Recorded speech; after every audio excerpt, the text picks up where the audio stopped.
जिल्ह्यातील राजकीय वर्तुळात मोठी खळबळ उडाली आहे। शिवसेना ठाकरे गटाच्या युवासेना जिल्हा प्रमुखाच्या घरून काडतुसांचा मोठा साठा जप्त करण्यात आला आहे। युवासेना जिल्हा प्रमुख विक्रांत सहारे यांच्या घरी पोलिसांनी संयुक्त कारवाई केली। त्यांच्या घरून 7.65 mm ची एकूण 40 काडतुस सापडल्यामुळे पोलीसच चक्रावून गेलेत।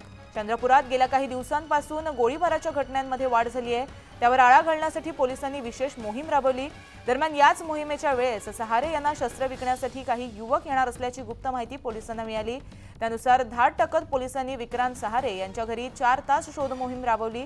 तलवार त्याचबरोबर बेसबॉल बॅटसह वाघनख सुद्धा जप्त केली आहेत। सहारे यांच्यासह शहरातील निलेश पराते आणि अमोल कोलतवार या 2 विक्रेत्यांना सुद्धा पोलिसांनी ताब्यात घेतले।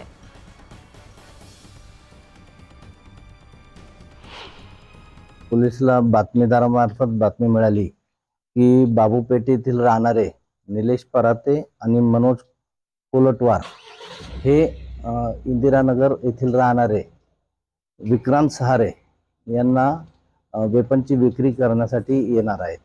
त्या अनुषंगाने आम्ही सर्व पंचांसह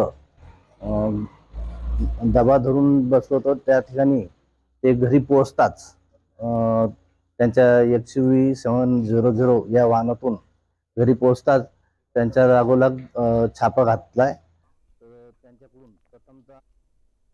तर पुढची बातमी क्रीडा विश्वातून।